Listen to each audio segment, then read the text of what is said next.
diyerek başlayalım. Bundan 2 gün önce Almanya'da sanırım gözaltına alındın. Teşekkür ederim. Nerede, nasıl gözaltına alındın? Hani biraz belki izleyicilerimiz merak ediyor ve gözaltı gerekçesi neydi Alman polisin?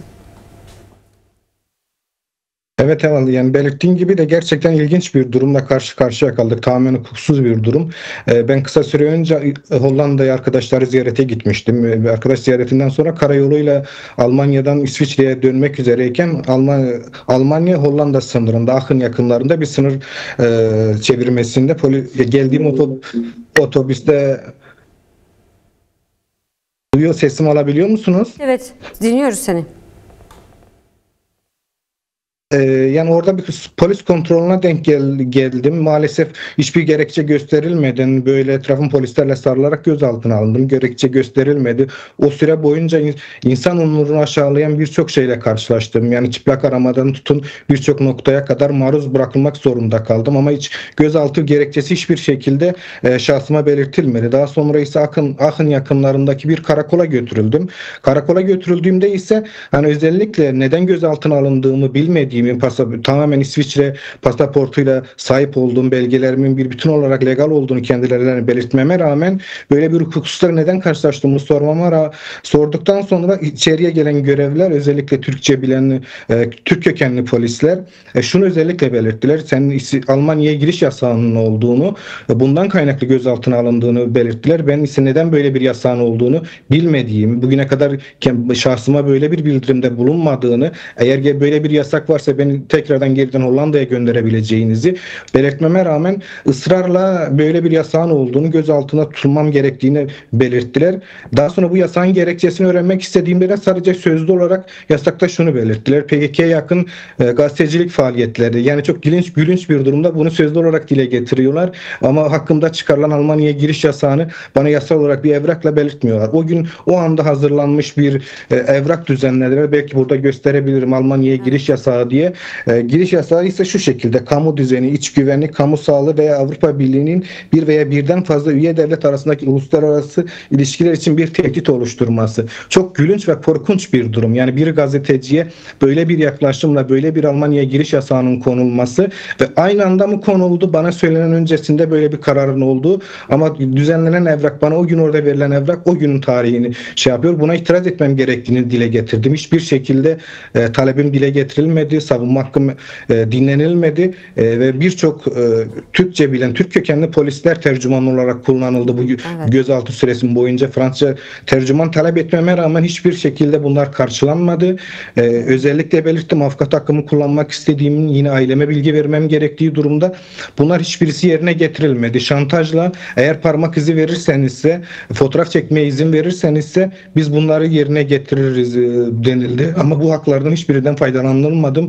Gece 11-12'ye kadar hukuksuz bir şekilde orada tutuldum ve gerçekten ben bu kadar hukuksuzlukla karşılaşacağımı bile düşünmüyordum. Çünkü bir karakoldasınız, yasal olarak gözaltına alındığınız bildiriliyor ama hiçbir haktan faydalanılmıyorsunuz. O gün orada fark ettim ki bu sadece kişisel Serkan bana dönük bir şey olmadığını fark ettim. Tamamen Kürt basınına, Kürt gazetecilere dönük bir baskının bir parçası olduğunu. Bugün ben Almanya'ya girişim yasaklanmış olabilir ama benim... Bunun nedeni ne Serkan? Şimdi Türkiye'de özgür basın olarak Türk devletinin baskılarına 90'lı yıllardan bu yana maruz kalıyoruz. Ve bugün sürgünde devam eden bir medyada var.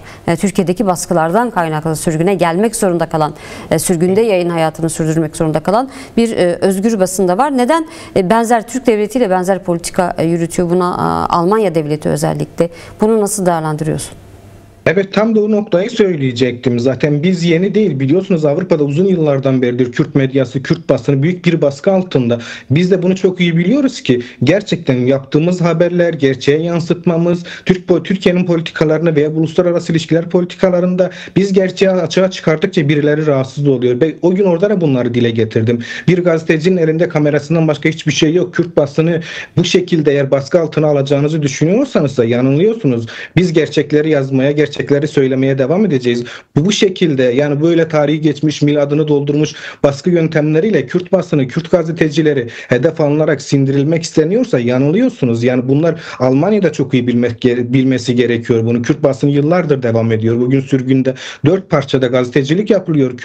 Avrupa'nın her yerinde Kürt basını mücadele etmeye devam ediyor. Gerçeği yansıtmaya devam ediyor. Böylesi bir gerçekten hukuksuzluğun araştırılması üzerine gidilmesi gerekiyor. Bir gazeteci olarak uluslararası alanda gazeteci kimliğine sahip olmuş birisi olarak siz böyle bir baskıyı nasıl yönlendirebilirsiniz? Hiç hukuksuz bir uygulamalara nasıl tabi tutabilirsiniz bir insanı, bir gazeteci? Bu bana yönelik de değil. Daha önce de arkadaşlarımız Almanya'da gözaltına alındı. Hukuksuz bir şekilde yargılandı. Birçoğunun davası devam ediyor. Buna yönelik ses çıkarmak gerekiyor. Bu hukuksuzluğun ortadan kaldırılması için gerçekten mücadele etmek gerekiyor. Yani özellikle şunu belirtmem gerekiyor. Gerçekten yanılıyorlar. Bir Kürt gazeteciyi, bir Kürt basınını bu şekilde baskıyla, bu şekilde miladını doldurmuş uygulamalarla, hukuksuz uygulamalarla korkutmayı, sindirmeyi düşünüyorlarsa yanılıyorlar. Kürt basını her alanda mücadele etmeye devam ediyor zaten. Bunu özellikle bilmeleri gerekiyor. Bir de önemli diğer bir noktayı da özellikle belirtmem gerekiyor.